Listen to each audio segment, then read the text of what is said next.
बताओ starting from question number 1। Question number 1 में सभी का हो गया question number 1? Please raise your hand जितने लोगों का क्वेश्चन नंबर 1 हो गया, एक्सरसाइज का ट्राई किया था और हो गया। 1 2 ऐश्वर्या हुआ या नहीं? आर्यन ट्राई किए थे? नहीं ट्राई किए, ऐश्वर्या ने किया था। शाहिद क्वेश्चन किए थे? ध्रुव, पलक, प्रद्युमन किसी ने नहीं किया? चलो एक एक टाइप में क्लियर करते आता हूँ ताकि आप लोगों का अगर नहीं भी किया, जिनका हो गया बहुत बढ़िया बात, जिन्होंने नहीं किया वो ध्यान देते जाए। देखिए आपको कहा गया क्वेश्चन 1 के अंदर, मैं एक पार्ट मैं कर रहा हूँ, बाकी उसके रिमेनिंग पार्ट्स आप कर लेना। कह रहा है 3NO gives N2O plus NO2। सही है। अब अगर कुछ ना लिखा होता तो मैं क्या लिखता? रेट इज इक्वल्स टू के NO का 3, लेकिन उसने कहा नहीं, इसकी जरूरत नहीं है। उसने कह दिया क्वेश्चन में रेट इज इक्वल्स टू के NO का स्क्वायर, ये क्वेश्चन में गिवन है। अब उसने आपसे पूछा इसमें रेट कांस्टेंट की यूनिट निकाल दीजिए और ऑर्डर क्या है रिएक्शन की ये बता दीजिए। ऑर्डर साफ साफ दिख रहा है सभी को? इसका जो ऑर्डर निकल के आ रहा है, ऑर्डर है second order. Am I clear to all? अगर इसका ऑर्डर सेकंड ऑर्डर है तो यूनिट निकालने का कोई तरीका आता है। के की यूनिट निकालने का क्या तरीका सिखाया था मैंने आपको? General formula mole litre inverse 1 minus n second inverse. Am I clear? इसमें n की वैल्यू पुट कर दीजिए, क्या बन जाएगा फॉर्मूला आपका? ये हो जाएगा mole -1 litre second inverse. Am I clear to all? Clear है? जल्दी बोलिए। इसी का एक पार्ट और कराया तो थोड़ा ट्रिकी पार्ट था वो पार्ट देख लीजिए। थर्ड पार्ट ज्यादा ट्रिकी भी नहीं है, थोड़ा ध्यान दोगे तो कर पाओगे।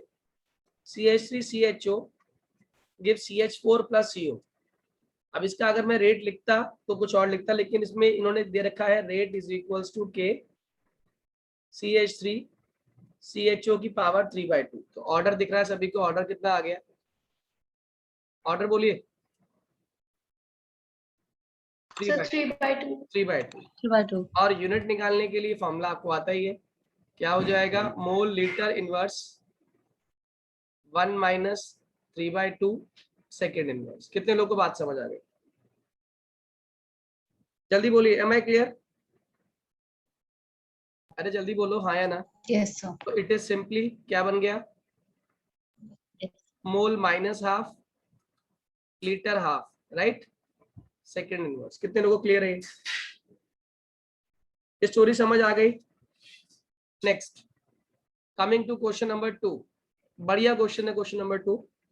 कह रहा है एक रिएक्शन दिया हुआ है आपको 2A plus B gives A2B।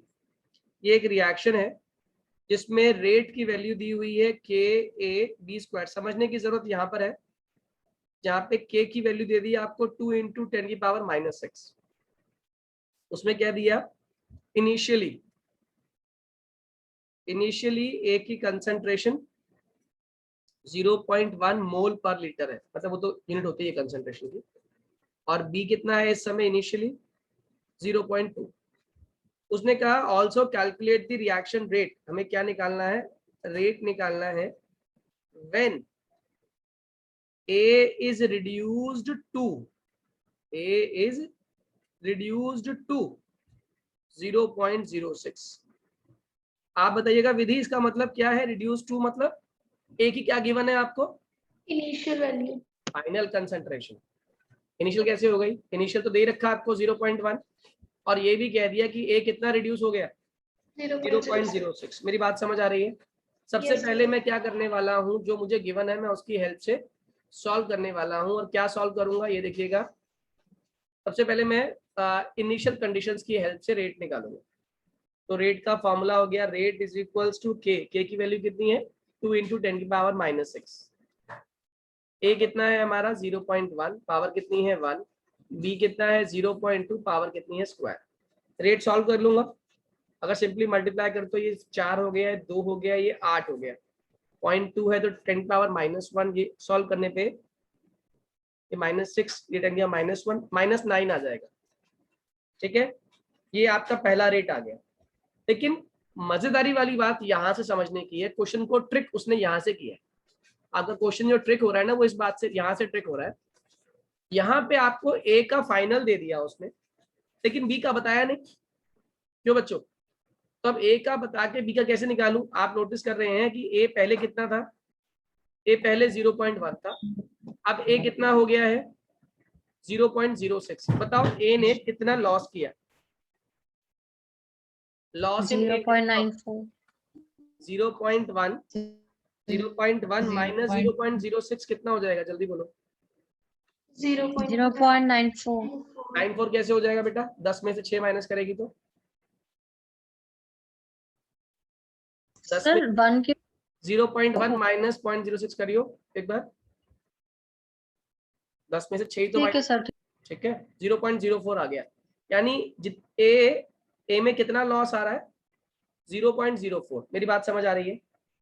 लेकिन आप नोटिस करो, जितनी देर में ए लॉस हो रहा है, जितनी देर में ए लॉस हो रहा है, उतनी देर में कितना बी लॉस हो रहा है?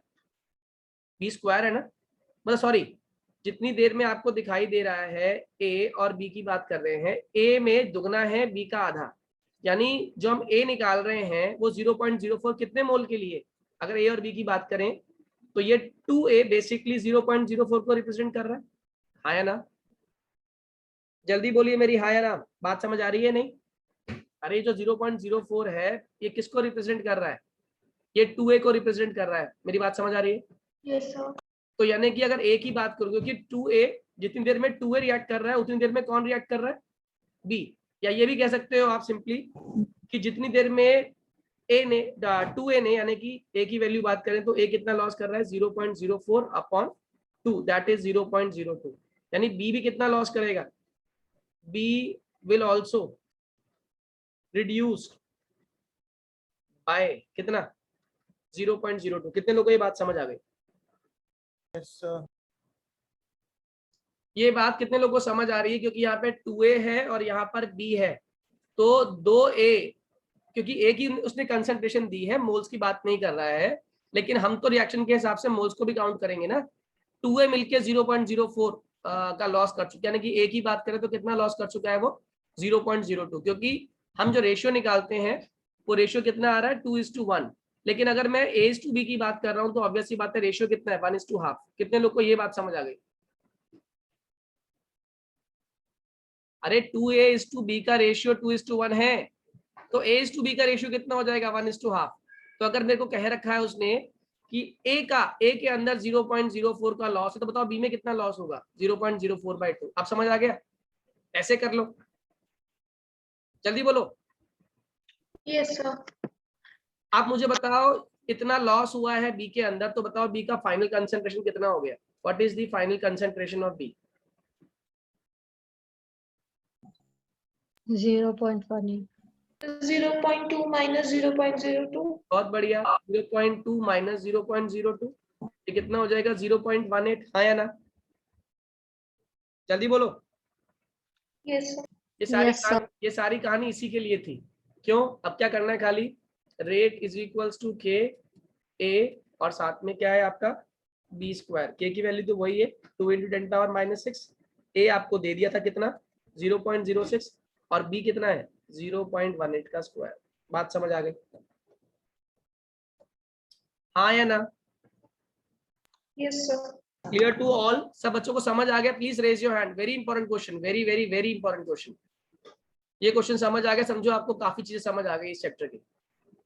और ये समझ नहीं आया तो मेजर पोर्शन आपको अभी भी समझ नहीं आया केमिकल काइनेटिक्स का। Please raise your hand, raise your hand to confirm. Shahid, Aryan, Dhruv, Ishita, Palak, Pradyuman, Rakshit, Tisha, Vaibhav, Vinayak, ये बात समझ आ रही है? यूनिटरी मैथमेटिक्स क्लियर होना चाहिए आप लोगों का। ये यूनिटरी मैथमेटिक्स है। शायद कोई डाउट है? शायद? चलिए आगे बढ़ते हैं, मुझे लग नहीं रहा कुछ डाउट है किसी को भी। अब अगला क्वेश्चन सुनिएगा, क्वेश्चन नंबर 3 भी बहुत ही इंटरेस्टिंग क्वेश्चन है।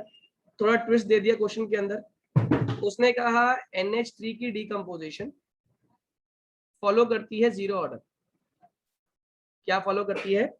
Zero order. तो उसने पूछा what are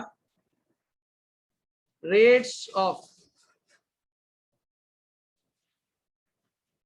production of N2H2 if argon is equals to 2.5 into 10 की power -4।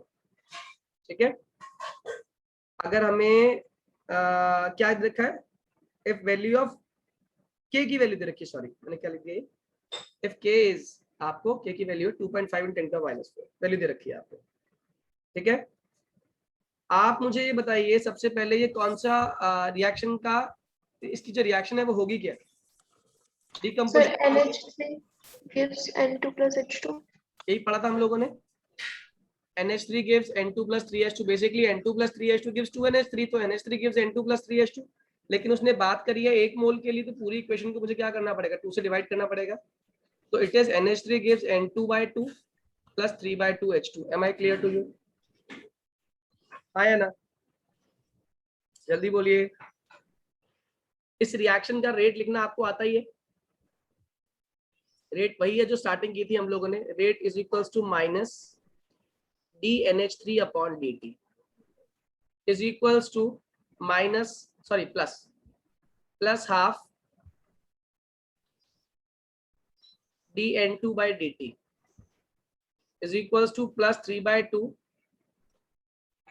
dH2/dt। Am I right? हाँ या ना? सर जब मैंने सॉल्व करा था तो बिना डिवाइड करे लिख दिया था कि NH3 में हाफ NH3। कोई दिक्कत नहीं है वैसे भी, अगर आप ना भी करो तो भी चल जाएगा, ठीक है ना, उससे भी आ जाएगा सिंपली, क्योंकि हम NH3 की जब बात करेंगे तो कॉफिशिएंट्स ही हैं सारे के सारे जो एक दूसरे के रिस्पेक्ट में चेंज हो जाएंगे। ठीक है, लेकिन आपने एक बात और कह दी है क्वेश्चन के अंदर कि ये जो रिएक्शन है ये क्या ऑर्डर फॉलो करती है, 0 ऑर्डर। इसका मतलब जो रिएक्शन का रेट है कि वो NH3 पर डिपेंड ही नहीं कर रहा, तो rate is simply equal to what, K. मेरी बात समझ आ रही है, हाँ या ना? Yes sir. रेट किसके इक्वल है, के इक्वल। और क्वेश्चन में क्या दिया हुआ है, रेट दिया हुआ है आपको, रेट कांस्टेंट दिया हुआ है 2.5 10 का -4। जल्दी बोलो, रेट कांस्टेंट। Rate constant. तो इसका मतलब मैं ये कह दूं कि रेट की वैल्यू जो के की वैल्यू है वही रेट की वैल्यू है, और कितनी वैल्यू है, 2.5 into 10 का -4। Am I clear to all? सही है, इतनी बात समझ आई है आप लोगों को? पहले बताओ मुझे, इतनी बात क्लियर है? प्रद्युमन बात समझ आ रही है? Aishwarya, is it clear? हाँ जी सर। ठीक है, ठीक है। Yes, sir. अब देखिए, रेट की वैल्यू मुझे पता है, तो क्या मैं इसकी वैल्यू इसके रेस्पेक्ट में, इसकी वैल्यू इसके रेस्पेक्ट में, इसकी वैल्यू इसके रेस्पेक्ट में निकाल सकता हूँ या नहीं निकाल सकता? जल्दी बोलो। Yes, sir. बस करते जाओ। सबसे पहले मैं क्या निकालने वाला हूँ, मैं आपका N2 का ही डिकम्पोजिशन निकालने वाला हूँ। तो dN2/dt is equal to, rate के बराबर है ना, ये हाफ था, half is equals to rate, तो मैं लिख दूं dN2/dt कितना आने वाला है, 2 इंटू रेट। कितने लोग को ये बात समझ आ गई? जल्दी बोलिए, हाँ या ना?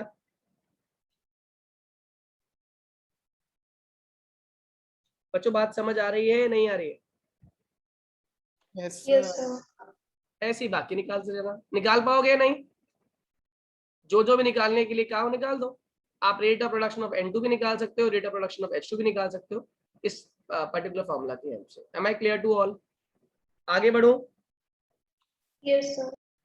ओके, इसका जो नेक्स्ट क्वेश्चन है वो भी आसान है, मगर उसने क्या किया, क्वेश्चन को हल्का सा घुमाया है।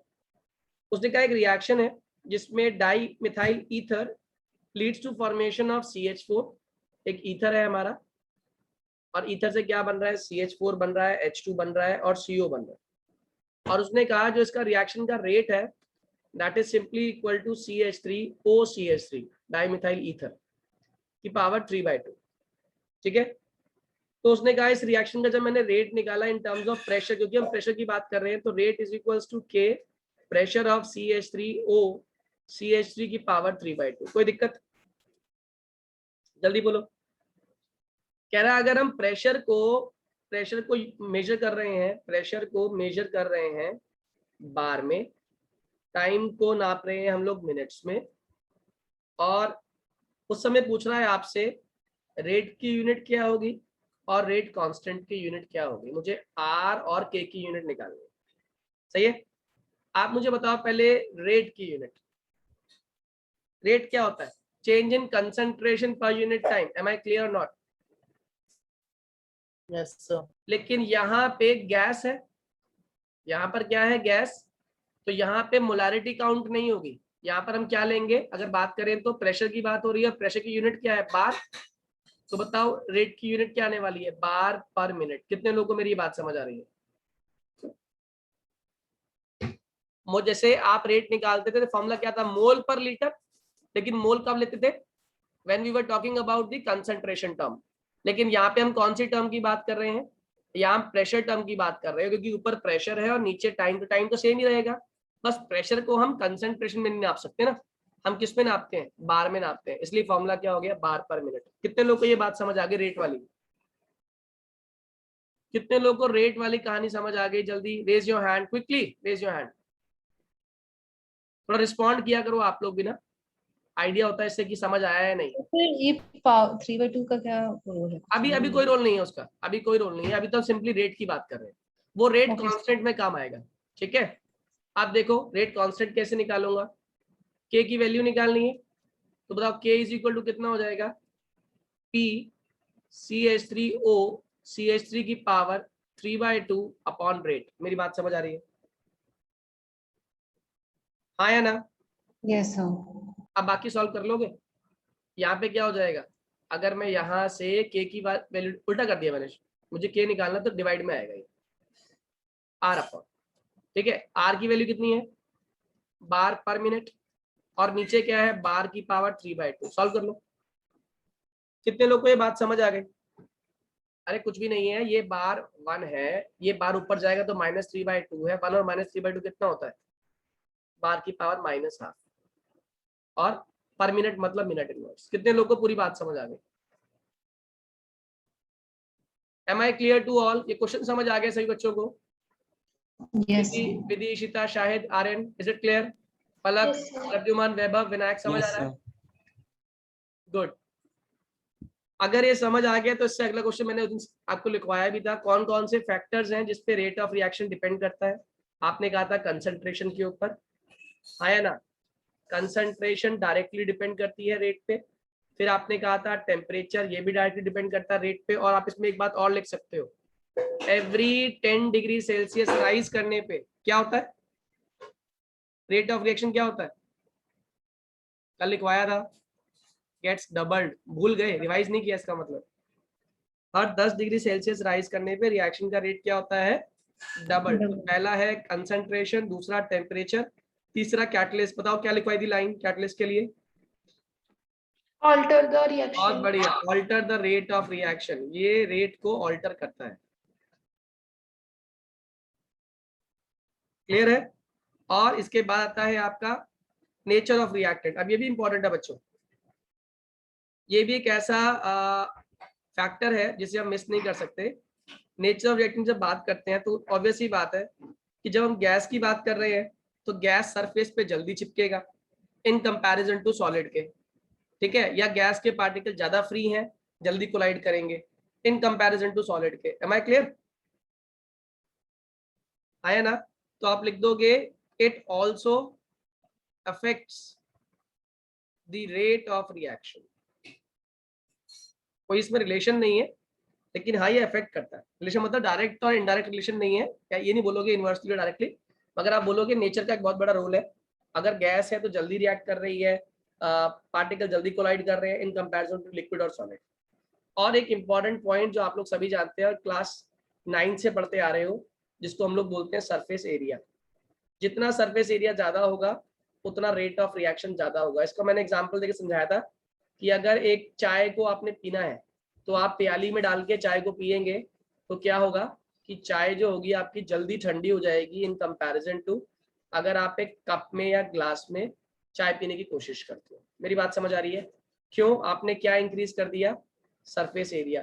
तो चाय के ठंडा होना हमारे लिए रिएक्शन है, तो किस केस में सरफेस एरिया बढ़ा दिया आपने? प्याली वाले केस में, इसलिए रिएक्शन क्या हो गई आपकी? तेज हो गई। Am I clear to all?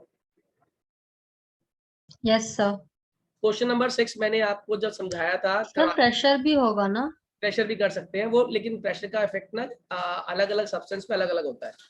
Gases की बात करें तो एक लिमिट तक तो प्रेशर हेल्प करता है, लेकिन अगर आपने और प्रेशर बढ़ाया तो ये भी हो सकता है कि जो गैस के पार्टिकल्स है वो लिक्विफाई कर जाए, तो हमारे रिएक्शन का पर्पस ही डिफीट हो जाएगा। ठीक है बेटे। यस। क्वेश्चन नंबर 6 मैंने आपको कराया था, कह रहा है एक रिएक्शन है second order with respect to reactant. तो ऑब्वियस सी बात है, जो रिएक्शन लिखोगे वो क्या लिख दोगे, R इज इक्वल्स टू के ए की पावर स्क्वायर। कितने लोग को ये बात समझ आ रही है? असल में ये रिएक्शन है क्या? अगर कोई आपसे कहे तो ये रिएक्शन है 2A गिव्स प्रोडक्ट। ये क्वेश्चन में कह रहा है, तो हमने क्या निकाल लिया, इसका रेट लिख दिया, रेट इज इक्वल्स टू के ए की पावर स्क्वायर। वो कह रहा है क्या फर्क पड़ेगा इस रिएक्शन के रेट पे अगर कंसंट्रेशन रिएक्टेंट की डबल हो जाए या आधी हो जाए। तो अगर ये मान लो R1 है, तो फर्स्ट केस में क्या कर दिया उसने, कंसंट्रेशन को डबल किया है, तो R2 would be equal to के 2A का स्क्वायर, 2 का स्क्वायर 4 बाहर आ जाएगा, यहाँ कितना हो जाएगा K square, and K square is equal to what, R1। कितने लोग को ये बात समझ आ गई कि R2 is equal to 4 times R1। R2 is equal to 4 times R1 कितने लोगों को क्लियर है? Quickly raise your hand. शायद ध्रुव आ रहे नहीं समझ आ रहा है। प्रद्युमन ये क्लियर हुई बात? बहुत ही आसान सा क्वेश्चन, ये बहुत आसान क्वेश्चन है। अब उसने क्या कह दिया, अब उसने कहा कि जो आपके पास रिएक्टेंट है तो उसकी कंसंट्रेशन को आधा कर दो, तो R3 इज इक्वल टू के A/2 का स्क्वायर कर दिया। बताओ बाहर क्या आ गया, 1/4, अंदर क्या रह गया, के ए का स्क्वायर, और के ए स्क्वायर फिर से किसके इक्वल है, R1 के। तो R3 इक्वल टू कितना हो गया, 1/4 टाइम्स R1। ये हो गया आपका क्वेश्चन नंबर 6। बात समझ आ रही है? कह रहा है question number 7, what is the effect of temperature on the rate constant of reaction. आप लोगों ने कल एक रिलेशन पढ़ा था, याद है नहीं, आरएनएस इक्वेशन क्या था उसका फॉर्मूला, K इक्वल्स टू ए ई की power minus EA upon RT, याद है? और फिर उसको लिखकर दिखा दो, एवरी 10 डिग्री सेल्सियस पे, 10 डिग्री सेल्सियस राइज पे रेट क्या हो रहा है, डबल हो रहा है। याद रहेगा, आया ना? Yes, sir. और उसने कहा कि इसको हम प्रूव कर सकते हैं क्या? हाँ प्रूव तो हम कर सकते हैं अगर हमें कुछ टर्म्स पता हो, कुछ वैल्यूज पता हो। ठीक है, तो उसने कहा कि depending upon how can this temperature effect on the rate constant be represented quantitatively. ये वही कहानी है, फॉर्मूला कौन सा वाला, log K2/K1 is equals to EA upon 2.303 R bracket में 1/T1 माइनस 1/T2। तो T2 जो है ऑब्वियस सी बात है वो T1 प्लस 10 डिग्री सेल्सियस को रिप्रेजेंट कर रहा है। अगर हमें इसमें EA की वैल्यू पता हो, K2 और K1 की वैल्यू पता हो, तो हम यहाँ से या तो EA निकाल सकते हैं या फिर K2 और K1 का डायरेक्टली रिलेशन निकाल सकते हैं, जो कि कितना आएगा, डबल। तो सिंपली आप ये फॉर्मूला लिखकर आओगे, क्योंकि values are not given to you. आप कहोगे for every 10 degree Celsius rise this formula can be used to calculate that the rate constant और the rate of the reaction would be doubled. और ये experimentally prove किया हुआ है। ठीक है, क्वेश्चन नंबर 8 आप लोगों ने कर लिया या नहीं किया, जल्दी बताइए। कितने लोगों ने क्वेश्चन नंबर 8 कर लिया? कर लिया सर। कर लिया। Yes. बिल्कुल सिमिलर क्वेश्चन है। अब मैं सारे क्वेश्चंस नहीं कराऊंगा, क्योंकि जो क्वेश्चन एक जैसे दिखने वाले हैं वो मैं जरूर कराऊंगा। क्वेश्चन नंबर 9 भी बिल्कुल सिमिलर क्वेश्चन है, इसमें कोई दिक्कत नहीं आएगी। क्वेश्चन नंबर 10 पे आते हैं। क्वेश्चन नंबर 10 अब डिफरेंट टाइप का है, वो समझ लो। कह रहा है क्वेश्चन नंबर 10 में आपको A और B रिएक्टेंट दिए हुए हैं और साथ में दिया हुआ रेट। A के लिए उसने क्या दिया 0.20, B के लिए 0.30, 0.20, 0.10, 0.40, 0.05। रेट दे दिया 5 इंटू 10⁻⁻5। ये भी कितना है 5 इंटू 10⁻⁻5। ये कितना है 1.4 इंटू 10⁻⁻4। ओके, तो उसने कहा बताओ इस रिएक्शन का ऑर्डर क्या है। तो सबसे पहले मैंने आपको बताया था ऐसे क्वेश्चन में इवन इक्वेशन भी दी हो तो आप इक्वेशन को भी कंसीडर नहीं करते, इसमें एजम्पशन करना पड़ता है। तो रेट इज इक्वल्स टू के ए की पावर x मान लिया और b की पावर क्या मान लिया हमने, y मान लिया। ठीक है, तो अब मैं इनकी इक्वेशंस बनाऊंगा। पहली इक्वेशन क्या बन के आ रही है आपको दिख ही रही होगी, 5 इंटू 10⁻⁻5 इज इक्वल्स टू के, ए है आपका 0.20 की पावर x और b है आपका 0.30 की पावर y, इक्वेशन नंबर 1। फिर आप बनाते हो इक्वेशन नंबर 2, वो हो जाएगा फिर से 5 इंटू 10 की power -5 is equals to k 0.20 की पावर x और 0.10 की पावर y, इक्वेशन नंबर 2। फिर आता है अगेन आपका इक्वेशन नंबर 3, और ये क्या है इक्वेशन नंबर 3, ये समझ लीजिए। इसमें आपने नई वैल्यू दे दी, और वो वैल्यू क्या है 1.4 इंटू 10 की power -4 is equals to k, कितना दिया हुआ है आपको a 0.40 की पावर x, और ये हो गया 0.05 की पावर y, इक्वेशन नंबर 3। यही आई आप लोगों की इक्वेशन, जल्दी बोलो बच्चों, यही Yes. ठीक है। अब मैंने आपको बताया था ऐसे क्वेश्चन में जब x और y निकालना होता है तो जिन इक्वेशन में x सेम होगा वहां से y निकल जाएगा, जिनमें y सेम होगा वहां से x निकल जाएगा। मेरी बात समझ आ रही है? तो आप मुझे बताओ पहले हम लोग क्या कैलकुलेट कर ले। हम यहाँ से आप बताओ पहली चीज क्या कैलकुलेट कर सकते हो आप आसानी से, आप y कर सकते हो, ठीक है। तो हमने क्या किया, फर्स्ट इक्वेशन को सेकेंड से डिवाइड कर दिया। फर्स्ट क्या हो गया 5 इंटू 10 पावर -5, 5 इंटू 10 की पावर -5, k से k कट गया, 0.20 की पावर x माइनस एक्स, ये भी खत्म हो गई हमारी, ठीक है। खाली क्या रह गया 0.30 अपॉन 0.10 की पावर y, यही आ रहा सभी का। ये कितना हो गया कटने के बाद, ये 1 रह गया, ये कितना रह गया 3 की पावर y। क्या मैं 1 को 3 की पावर 0 लिख सकता हूँ? जल्दी बोलो, ताकि बेस सेम हो जाए। तो y की वैल्यू कितनी हो गई 0। Am I clear to all? जल्दी बोलिए हाँ या ना।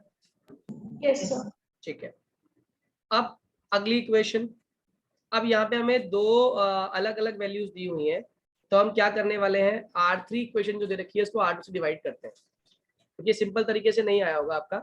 तो थर्ड इक्वेशन को सेकंड से डिवाइड किया, ये हो गया आपका 1.4 इंटू 10 की पावर -4 अपॉन 5 इंटू 10 की पावर -5 इज इक्वल टू 0.40 0.20 की पावर अल्फा, मतलब x जो मान के चल रहे हैं, और 0.05 अपॉन 0.10 की पावर y। क्लियर है?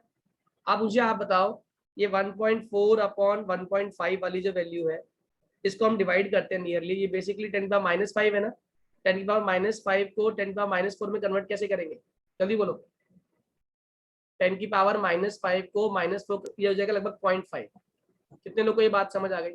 50 into 10 का minus ये हो जाएगा हमारा 0.5 को 1.4 से डिवाइड करूं तो नियरली कितना आ रहा है 2.8। yes ये हो गया 2.8 इज इक्वल्स टू, अच्छा ये तो हमारी y की वैल्यू कितनी है 0, तो ये खत्म ही हो गया पूरा पूरा, ये किसी पावर 0 क्या होती है 1 हो जाती है ना। यहाँ पे लिख देंगे y कितना हमारा 0 है, तो ये वैल्यू 1 हो गई हमारी। तो यहाँ पर क्या रह गया हमारा 2 की power x, M I right? जल्दी बोलो। Yes. अब ये 2 की पावर x है और ये 2.8 है। अब ये डायरेक्टली सॉल्व नहीं कर सकते, कंपेयर नहीं कर सकते, बेस सेम नहीं है इसके अंदर। तो क्या करेंगे, इससे सॉल्व करने के लिए हम लोग लॉग लेंगे, ठीक है। और इसके लिए आपको लॉग की, ऐसा क्वेश्चन अगर एग्जाम में आए ना तो वो आपको लॉग में इसकी वैल्यू भी देगा। तो हम क्या करेंगे, लॉग में 2.8 की वैल्यू निकालेंगे, और यहाँ पर भी लॉग की वैल्यू 2 की पावर क्या हो गई x। आप जानते हो कि जो पावर होती है वो आगे आ जाती है, तो it would be x log 2 is equals to log 2.8। Am I right? आया ना?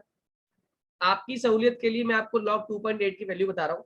log 2.8 इज 0.451, ठीक है। तो x log 2 निकालना, log 2 की वैल्यू आप जानते हो कितनी होती है 0.3010।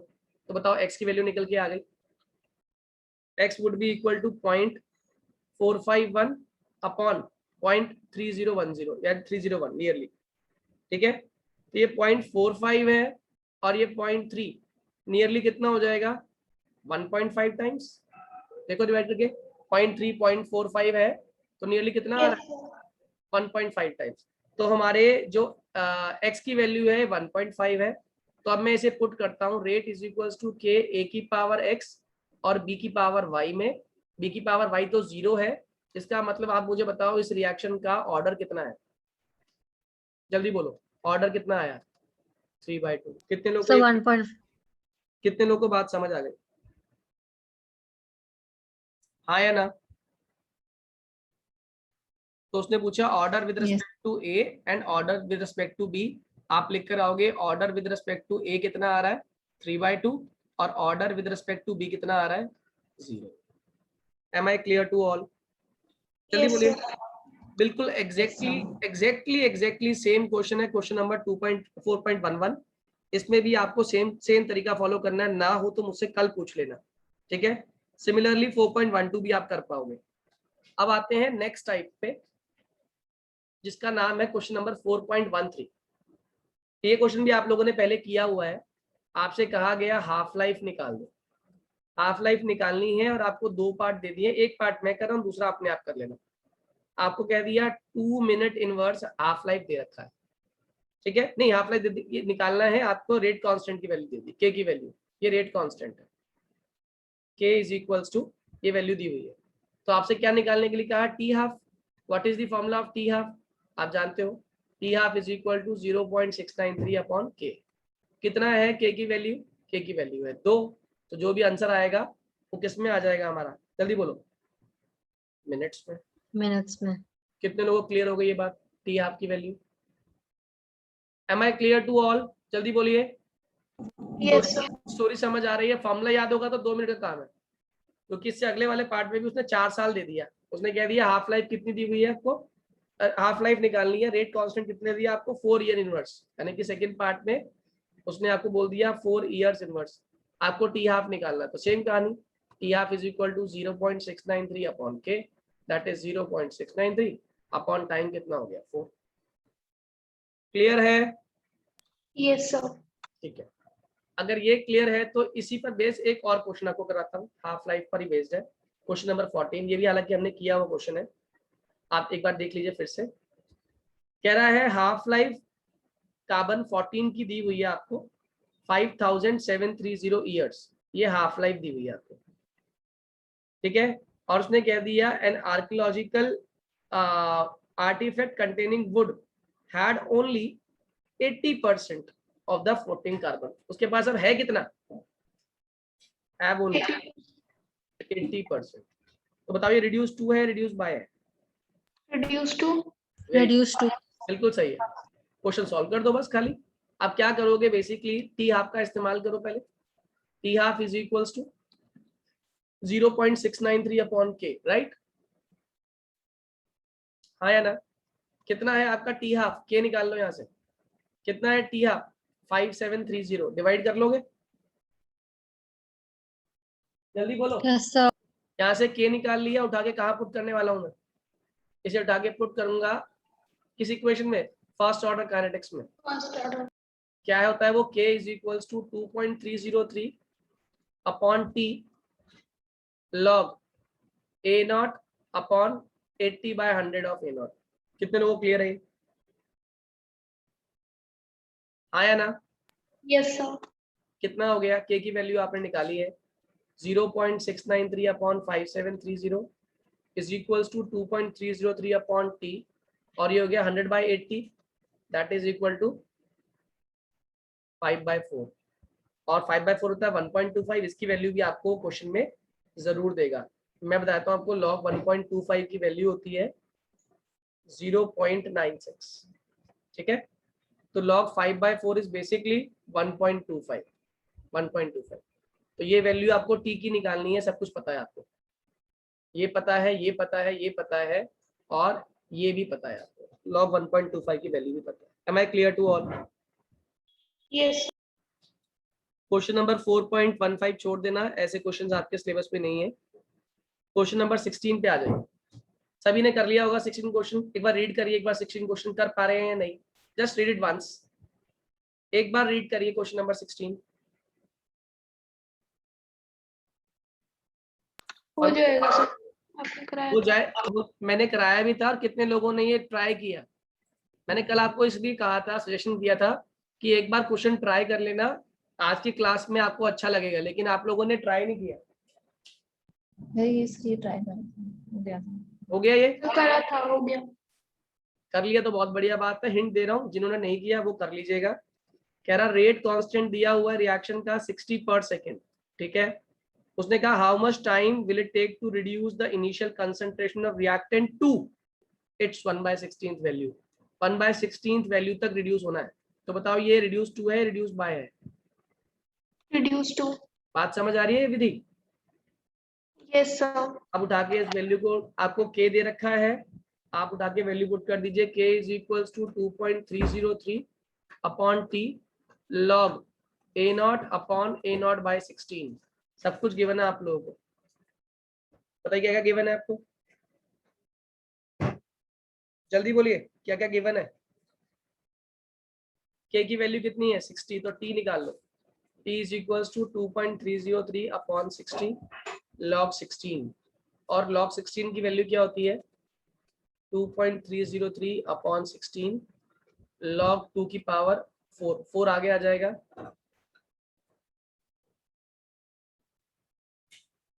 और log 2 होता है आप सभी जानते हैं 0.3010। सॉल्व कर देंगे, आंसर आ जाएगा।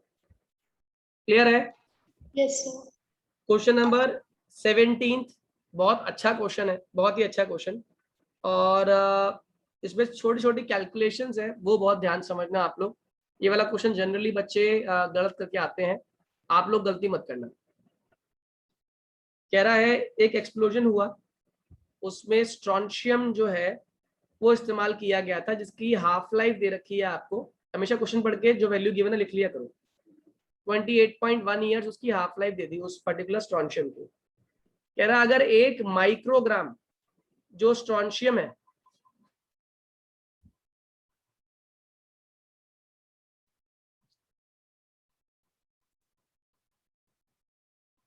आवाज आ रही है मेरी?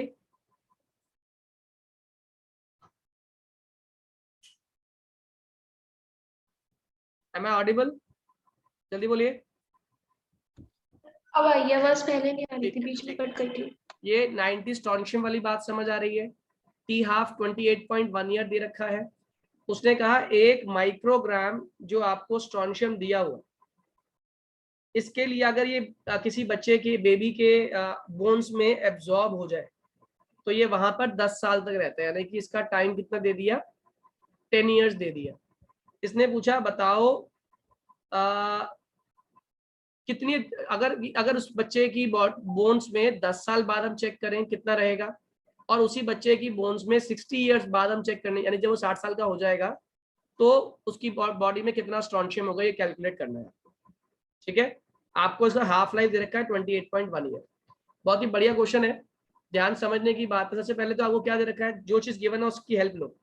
आपको टी हाफ दिया हुआ तो क्या निकाल लोगे? के, क्योंकि के का फॉर्मूला क्या होता है? 0.693 अपॉन टी हाफ। कितने लोग को ये बात समझ आ गई कि हमने पहला स्टेप तो ये करना है, 0.693 अपॉन 28.1। यहाँ से के निकल गया। अब आपसे उसने पूछा क्या कि इसका कितना अमाउंट रह जाएगा। क्या कहा उसने? कितना अमाउंट रह जाएगा। तो ऑब्वियस ही बात है k is equals to 2.303 upon T log initial upon final, right? इसमें कैसे पता चला कि क्या लगेगा? क्या इसमें कैसे पता चला कि क्या लगेगा? रिड्यूस टू लगेगा, रिड्यूस फाइव? इसमें तो निकालने की जरूरत ही नहीं ना, क्या लगेगा। उसने पूछा कितना बचेगा। अब बचेगा मतलब ये तो है नहीं इनिशियल से माइनस करोगे, ये अमाउंट को रिप्रेजेंट कर रहा है। तो अमाउंट हमारे लिए तो कांस्टेंट वैल्यू है ना, एक फिक्स वैल्यू आर निकालना हमें बेसिकली। ठीक है ना। अब वो आर रिड्यूस्ड बाय भी हो सकता है और रिड्यूस टू भी। अब यहाँ पे 2 नहीं लिखा ना, तो स्पेसिफिकली ये रिड्यूस बाय ही है। ठीक है बेटे, ये ध्यान रखना, जब तक आपको 2 ना बोले 2 नहीं है, it is always reduce by. Okay, sir. Okay, अब तो यहाँ सर ये रिड्यूस बाय जो होगा ये 1 माइनस आर होगा। 1 minus are, R0। 1 minus are क्यों होगा? आप इसे समझ लो, आप अगर A naught upon A naught minus A मानते हो, ठीक है ना, A naught minus initial value मानते हो, मैंने इस पूरे वैल्यू को आर मान लिया हुआ है, कोई दिक्कत? No sir. तो हम आर निकाल लेते हैं, बेसिकली वही तो निकाल रहे हैं हम लोग, ए नॉट माइनस ए को। Am I clear? Okay sir. ठीक है, अब यहाँ पे हम क्या करने वाले हैं, के की वैल्यू को उठा के यहाँ पुट करने वाले हैं। 0.693 अपॉन 28.1, 2.303 पहला केस ले लिया हम लोगों ने। टाइम कितना है? 10 साल। ए नॉट की वैल्यू कितनी है? 1 माइक्रोग्राम है, कोई बात नहीं, उसे 1 ले लिया हम लोगों ने। आप मुझे बताओ यहाँ पर क्या रह गया? आर। ठीक, अब इस क्वेश्चन को सॉल्व करते वक्त थोड़ी सी आपको दिक्कत आएगी।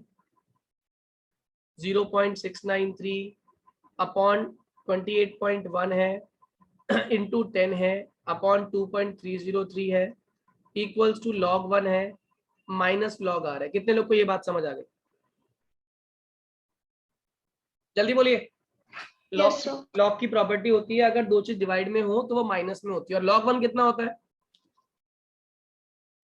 जल्दी बोलो। Zero. log 1 होता है 0। ये हो गया 0 minus log r equal to ये वैल्यू, जो वैल्यू आ रही है। मान लो एज्यूम कर लेता हूं इस वैल्यू को सॉल्व करके, किसने किया इसकी वैल्यू सॉल्व? जल्दी बोलिए, किसी ने किया इसकी वैल्यू सॉल्व? मान लो मैं एज्यूम कर लेता हूं इसकी वैल्यू है 1। सर हाँ बोलो। माइनस 0.1071 लॉग आर की वैल्यू। अच्छा, यानी कि 0.1071 आपके log माइनस log r की वैल्यू, माइनस को उधर ले गया तो ये हो गया minus 0.1071 is equals to log r। कितने लोग को ये बात समझ आ गई? जल्दी बोलिए हाँ या ना। Yes, sir.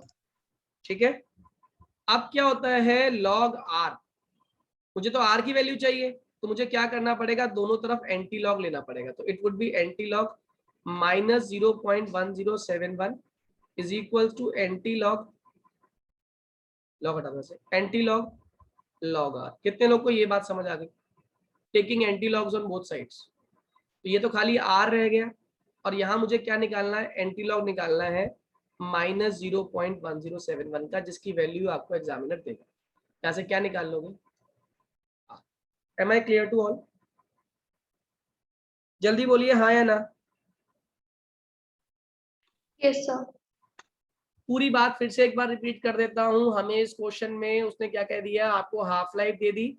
हाफ लाइफ देने के बाद उसने आपसे पूछ लिया कि क्या कितने टाइम बाद, यानी 10 साल के बाद 10 साल के बाद कितना जो है ये स्ट्रॉन्शियम बोन्स में रह जाएगा, या 60 साल के बाद कितना बोन्स में रह जाएगा, ये कैलकुलेट करना है। तो आपने उसके लिए फॉर्मूला पहले हाफ लाइफ का लगाया, k is equal to 0.693 upon T. आप वहां से k निकाल लिया और k निकालने के बाद आपने क्या किया, k is equal to 2.303 upon T log initial upon final. अब फाइनल रिड्यूस 2 से भी हो सकता है, फाइनल रिड्यूस बाय से भी हो सकता है, इसलिए हमने क्या किया, उसको फाइनल ही रहने दिया। ठीक है, तो बेसिकली मैं क्या निकाल रहा हूँ, k की वैल्यू पुट कर दी, 10 साल के लिए निकाल रहा हूँ तो 2.303 अपॉन 10 लॉग इनिशियल यानी कि 1, फाइनल यानी कि r। मुझे निकालना क्या है, r की वैल्यू निकालनी है। इस वैल्यू में पुट करते जाओ, यहाँ पे आ गया log 1 minus log r, log 1 0 होता है, ये हो गया माइनस log r। लेकिन मुझे log r की वैल्यू थोड़ी चाहिए, मुझे तो r की वैल्यू चाहिए। तो मुझे क्या किया, मैंने दोनों तरफ एंटी लॉग ले लिया। तो एंटी लॉग माइनस 0.1071 की वैल्यू आपको दे रखी होगी और एंटी लॉग से लॉग कैंसिल हो गया, खाली क्या रह गया, r। ये पहला पार्ट आया। एग्जैक्टली सेकेंड पार्ट भी ऐसे ही कर लेना, जिसमें आपको k की वैल्यू पता है 2.303 अपॉन टाइम कितना ले लोगे, 60 log 1 अपॉन r। k की वैल्यू कितनी थी हमारी, 0.693 अपॉन टी हाफ की वैल्यू कितनी थी आपकी, 28.1। याद रहेगा?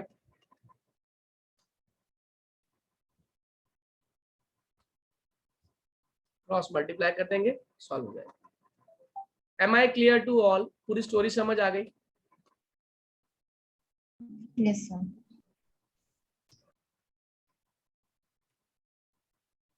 एंटी लॉग, यहाँ पर भी एंटी लॉग, यहाँ माइनस आ चुका होगा बस, खाली एंटी लॉग जो भी वैल्यू माइनस में, और anti log log R, anti log से लॉग कट गया, यहाँ पर कितना रह गया, R is equals to anti log minus. कितने लोगों को बात समझ आ गई? जल्दी बोलिए हाँ या ना। जनरली इस टाइप की कैलकुलेशन देने में आप ही को बेनिफिट होगा, पता है क्यों? क्योंकि इसमें जो टफ पार्ट है ना, एंटी लॉग या लॉग निकालना, उसकी वैल्यू आपको एग्जामिनर देके रखेगा, क्योंकि आपको लॉग टेबल मिलते नहीं है बोर्ड्स में। ठीक है, तो लॉग और एंटी लॉग की वैल्यू आपको एग्जामिनर क्वेश्चन में देगा। Am I clear to all? तो समझ जाना, एक और ऑल्टरनेटिव ऑप्शन आपको एग्जामिनर दे रहा होता है कि आपका जो आंसर है, कैलकुलेशन जो कर रहे हो, वो वहां तक पहुंचनी चाहिए। अगर पहुंच रही है तो समझ लो कॉन्फिडेंटली आप सही करके आए हो, और अगर आपकी वैल्यू वहां तक नहीं पहुंच रही है, एंटी लॉग या लॉग की वैल्यू तक, इसका मतलब आपने कुछ गलत प्लेस कर दिया हुआ है। मेरी बात समझ आ रही है? अगर मैं कहूँ इस पर्टिकुलर क्वेश्चन में टफ काम क्या है, वो टफ काम इतना है, इसको मल्टीप्लाई करना और डिवाइड करना। तो आपका जो आंसर आना चाहिए ना, वो वही वैल्यू आनी चाहिए जो एंटी लॉग में आपको वैल्यू दे रखी होगी एग्जाम के अंदर। मेरी बात समझ आ रही है आप लोगों को? Yes sir. ठीक है। एक और क्वेश्चन जो मैंने करवाया था, हालांकि आप में से कई बच्चों को आता भी होगा, वो कह रहा था शो दैट अगर एक फर्स्ट ऑर्डर रिएक्शन है, time required for 99% completion is twice the time for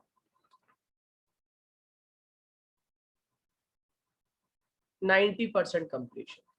ये सभी को आता है ना, सभी ने किया भी था, याद है ना? Yes sir. जिसमें हम लोगों ने पहले क्वेश्चन क्या बनाई, जल्दी बोलो, क्वेश्चन पहले क्या बनाई थी? T99%, जल्दी बोल देना एक बार जरा। 2.303 अपॉन के log a naught upon a naught minus 99 upon 100 of a not, यही किया था? जल्दी Yes. बोलो, ऊपर कितना हो गया 100, नीचे कितना आ गया 1, क्योंकि a नॉट से a नॉट कैंसिल हो गया। 2.303 अपॉन के, ये हो गया 10 का स्क्वायर, 2.303 इंटू के इंटू 2, और log 10 की वैल्यू क्या होती है 1, यहाँ लिख दिया मैंने log 10। बात समझ आ रही है? क्योंकि log 10 कितना होता है 1। तो यहाँ से क्या निकल गया आपका T99%। बताओ T90% क्या निकाला आप लोगों ने? सर 2.303 अपॉन के इंटू 1 अपॉन के log a naught upon a naught minus 90 upon 100 of a not. सही है? तो ये ऊपर जाएगा 100, नीचे आ गया 10, 10 रह गया, log 10 रह जाएगा। log 10 1 होता है। ये कितना हो गया 2.303 अपॉन के, ये हो गया 1, तो ये क्या हो गया 2.303 अपॉन के ही रह गया खाली। तो आप जानते हो ये सेकंड इक्वेशन है और ये फर्स्ट इक्वेशन है। डिवाइड करो, साफ साफ दिख रहा है खाली क्या रहने वाला है, T99 is equals to आप 2 लिखोगे T99% upon T90% is equal to कितना आने वाला, जल्दी बोलिए। 2। Is equals to 2। Am I clear to all? हाँ या ना? Yes yes sir. ओके। अब इसके बाद एक क्वेश्चन और कर लेते हैं, ये भी आपको आता है, क्वेश्चन नंबर 90, मुझे कराने की जरूरत नहीं है। वो कह रहा है फर्स्ट ऑर्डर रिएक्शन है जिसको करने के लिए 40 मिनट दिए, टी कितना दिया हुआ है 40 मिनट, किसके लिए 30% डिकम्पोजिशन के लिए। टी हाफ कितना दे दिया आपको, टी हाफ दे दिया, निकालना है टी हाफ, निकालना है आपको। कर लोगे क्वेश्चन ये? Yes sir. K is equal to formula क्या लगाने वाले हो, 2.303 upon 40 log a naught upon a naught minus 30 by a naught. Am I clear to all? जल्दी बोलिए हाँ या ना। अरे हो जाएगा या नहीं? Yes sir. सर log 10/7 की वैल्यू क्या होगी? log 10/7 की वैल्यू भी आपको दे गया। log 10/7 होता है 0.1549, लिख लो। log 10/7 इज 0.1549, तो ये हो जाएगा k is equals to 2.303 upon 40, 2.1549। Solve कर लीजिए, k आ गया, और k आ गया तो क्या निकाल लोगे t half, that is equal to 0.693 upon k। कितने लोगों को पूरी प्रोसेस समझ आ गई? यस। क्वेश्चन नंबर 20 भी मैंने करवाया था आप लोगों को। क्वेश्चन नंबर 20 जब हमने प्रेशर वाला क्वेश्चन किया था केमिकल काइनेटिक्स में, उस पर बेस मैंने आपको क्वेश्चन कराया था, फर्स्ट ऑर्डर काइनेटिक्स पर बेस था वो। नहीं होता कोई बात नहीं, कल मैं कराऊंगा। अब हमारे रिमेनिंग कुछ ही क्वेश्चंस रह गए हैं, और ये क्वेश्चंस 10 क्वेश्चन है। आई एक्सपेक्ट कि आप लोग एक बार ट्राई कर लेंगे। ट्राई करने के बाद कल सबसे पहला काम अपने डाउट्स पूछिएगा, और डाउट्स वही पूछेंगे जो ऑब्वियस सी बात है करके आएंगे।